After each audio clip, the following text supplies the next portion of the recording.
गंधार कला के बाद मथुरा कला की बात आती है। गंधार कला जो है एक विदेशी कला था, जबकि मथुरा कला स्वदेशी है।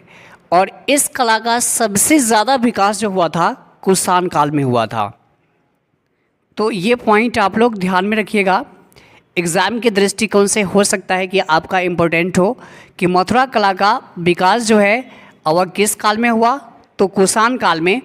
गंधार कला जो है वह विदेशी कला था, जबकि अगर हम लोग बात करेंगे मथुरा कला तो ये क्या है, स्वदेशी।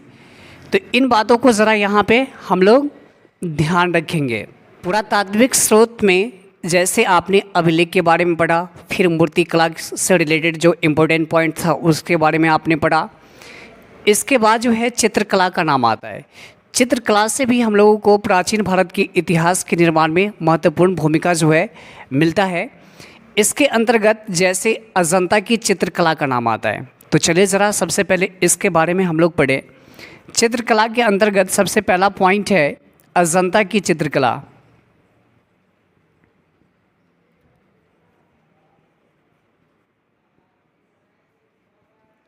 आपसे ये पूछा जाएगा अजंता की चित्रकला जो है कहाँ स्थित है, तो देखिए ये महाराष्ट्र का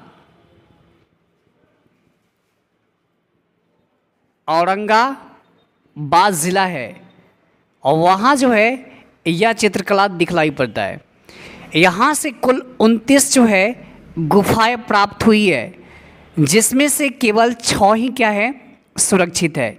जैसे आप देख सकते हैं गुफा संख्या 1 और 2, गुफा संख्या 9 और 10, गुफा संख्या 16 और गुफा संख्या 17। यही 6 जो है गुफाएं 29 में से प्रेजेंट में जो है सुरक्षित है, जिसमें गुफा संख्या 16 जो है मरणासन राजकुमारी से संबंधित है, जिसमें दया का भाव दिखाते हुए इसमें जो है चित्र का अंकन किया गया है। और गुफा संख्या 17 है, इसमें माता एवं शिशु का चित्रण जो है वह किया गया है। प्रारंभ में जैसे अजंता की चित्रकला का निर्माण जो है सातवाहन वंश के द्वारा करवाया गया था, लेकिन इसका विकास जो है जैसे गुप्त काल में हुआ। तो ये पॉइंट ज़रा ध्यान रखिएगा, विकास जब भी हुआ तो गुप्त काल में, लेकिन इसको प्रारंभ में बनवाया था कौन, तो जवाब हो जाएगा सातवाहन वंश के द्वारा जो है क्या किया गया था, इसको बनवाया गया था। दूसरा चित्रकला का नाम है एलोरा की चित्रकला। देखिए यह भी जो है महाराष्ट्र के औरंगाबाद ज़िला में स्थित है।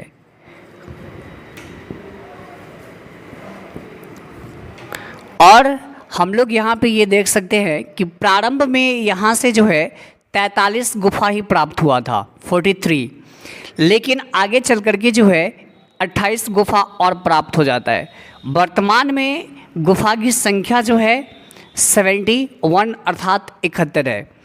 यह गुफा जो है जैसे हम लोग देख सकते हैं राष्ट्रकूटों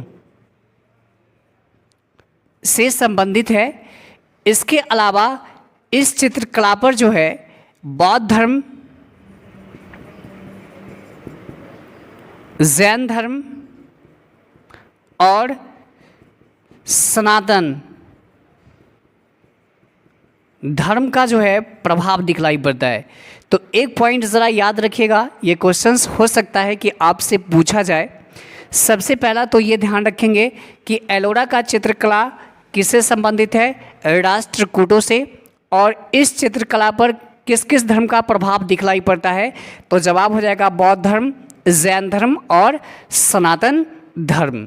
चित्रकला का नाम एलिफेंटा का चित्रकला है। लगभग यह मुंबई से 9 किलोमीटर की दूरी पर स्थित है और इसका प्राचीन नाम जो था धारा नगरी। ध्यान ये रखना है, एलिफेंटा का चित्रकला का नाम प्राचीन नाम धारा नगरी था। और यहाँ पर हाथी का विशाल जो है वह पत्थर का मूर्ति था, इसीलिए पुर्तगालियों ने इस चित्रकला का नाम जो है एलिफेंटा का चित्रकला रख दिया। यह भी जो है राष्ट्रकूटों से संबंधित है और इसका प्रभाव जो है शैव धर्म क्योंकि यहाँ पर हम लोग ये देख सकते हैं कि भगवान शिव की जो है विशाल प्रतिमा जो त्रिमूर्ति के रूप में जाना जाता है यहाँ से प्राप्त हुआ है। इसीलिए एलिफेंटा का चित्रकला जो है वह शैव धर्म से संबंधित माना जाता है।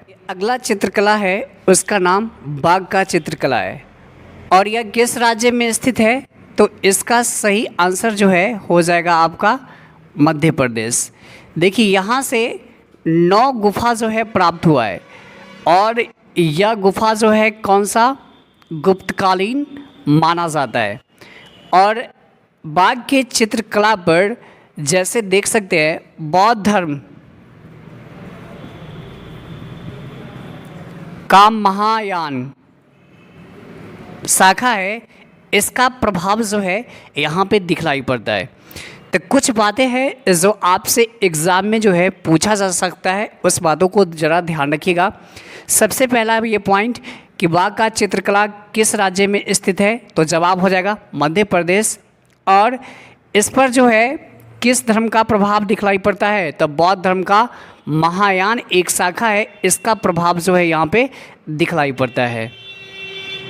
देखिए पुरातात्विक स्रोत के अंतर्गत आप लोगों ने इससे पहले अभिलेख के बारे में पढ़ा, फिर मूर्तिकला के बारे में पढ़ा, फिर चित्रकला के बारे में पढ़ा और आज जो हम लोग यहाँ पे डिस्कस करेंगे वह सिक्का के बारे में करेंगे।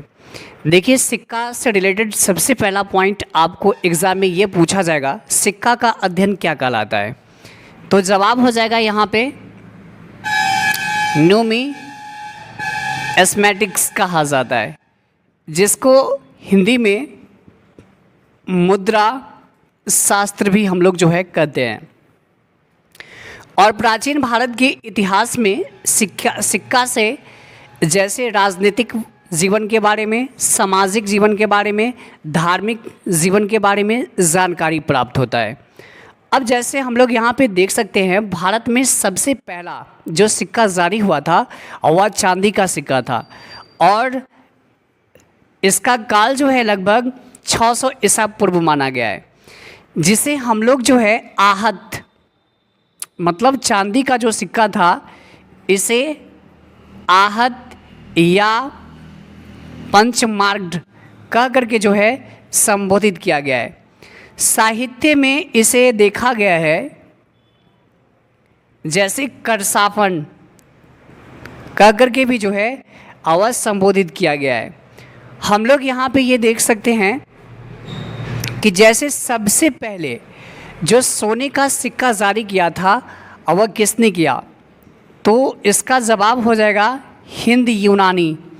यह क्वेश्चंस आपसे पूछा जाएगा कि सबसे पहले सोने का सिक्का किसने जारी किया, तो हिंद यूनानी के द्वारा किया गया। दूसरा क्वेश्चन आपसे पूछा ये जा सकता है कि सुंदर एवं आकर्षक या तिथि क्रम वाला सिक्का किसने जारी किया था, तो जवाब क्या हो जाएगा हिंद यूनानी शासक का नाम आएगा।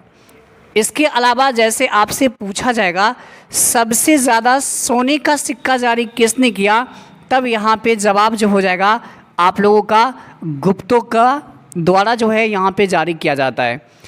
इसके बाद सबसे शुद्ध जो है सोने का सिक्का किसने जारी किया, तो जवाब हो जाएगा यहाँ पे कुषाण अर्थात कुषाणों के द्वारा जो है किया जाता है।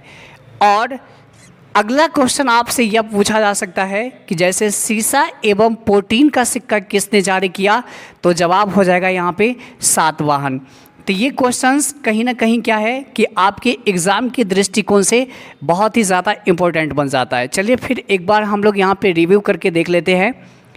जैसे सबसे पहला पॉइंट्स आपसे ये पूछा जाएगा सबसे पहले सोने का सिक्का किसने जारी किया, तो इसका सही जवाब हिंद यूनानी शासकों के द्वारा हो जाएगा। दूसरा क्वेश्चन आपसे यह पूछा जा सकता है कि जैसे सुंदर एवं आकर्षक या तिथि क्रम वाला सिक्का किसने जारी किया, तो इसका सही जवाब जो है हिंद यूनानी शासक का नाम आ जाएगा। जैसे पूछा जा सकता है कि सबसे अधिक सोने का सिक्का किसने जारी किया, तो इसका सही जवाब जो है गुप्तों के द्वारा किया गया। जैसे आपसे पूछा जा सकता है कि सबसे शुद्ध सोने का सिक्का किसने जारी किया, तो इसका सही जवाब जो है वह कुषाणों के द्वारा हो जाएगा। इसके बाद लास्ट है, जैसे सीसा एवं प्रोटीन का सिक्का किसने जारी किया, तो इसका जवाब जो है वह सातवाहन के द्वारा हो जाएगा। तो ये कुछ हम लोगों का इम्पोर्टेंट फैक्ट है जो आने वाले एग्ज़ाम के दृष्टिकोण से इम्पोर्टेंट बन जाता है। तो चलिए फिर हम लोग मिलते हैं नेक्स्ट वाले वीडियो के साथ। आज के लिए इतना ही। Please take care.